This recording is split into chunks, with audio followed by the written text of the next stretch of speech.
Hi everybody, I am coming to you from the Tim Hortons parking lot, and there's a noticeable difference because I'm using my laptop, although I do have the headset on, so hopefully the sound won't be too bad.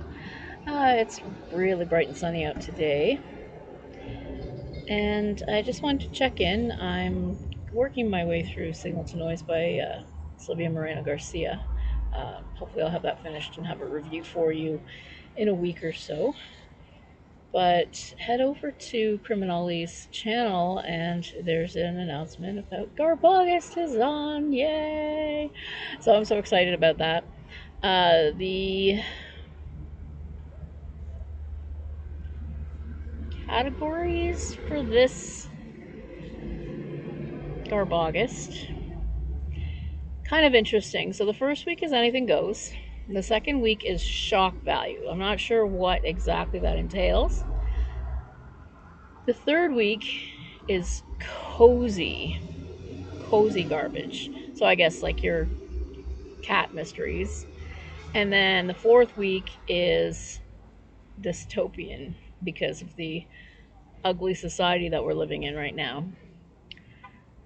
And then there's a bunch of things on the bingo card. And there's a group read.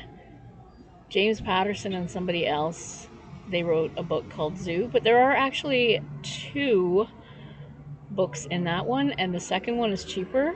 So while everybody else is reading Zoo, I might actually go ahead and read Zoo 2 because it's $4 and the other one's like 20. So it's a much shorter book too. But so if I'm completely lost, you'll know it, and my review won't make a whole lot of sense.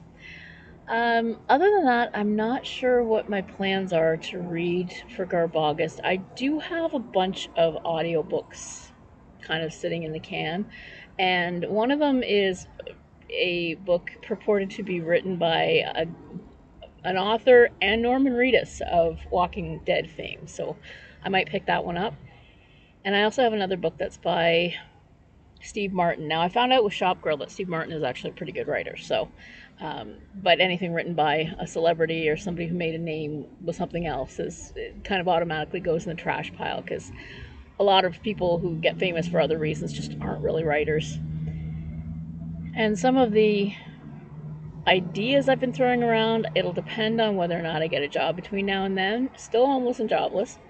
But James Comey, yes, he who brought down Hillary, is has reinvented himself as a sort of political thriller writer. So I might check that out.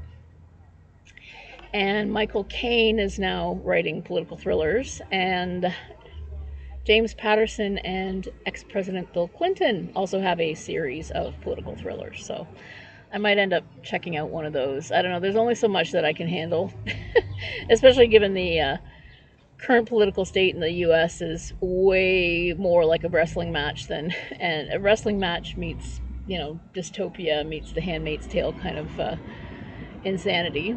So, and then the other thing is that Trash Tales is coming out, and last year's Garbology is going to be out of print forever very soon. So I might just have to revisit the Garbology one last time. And if for no other reason, go check it out for my story, Manhunt, which is based on a little bit on a Canadian true crime case that I ended the way that I thought it should have ended. Not with these two schmucks in a canoe, but these two schmucks getting the end that they deserved. So, um, yeah, that's about it. I guess I just wanted to check in and express my glee that Garbaugust is coming, and I hope everything is well with everybody. Enjoying this July weather and the heat wave. Hope you're staying cool, and I hope you're reading lots of good horror. Have a great day.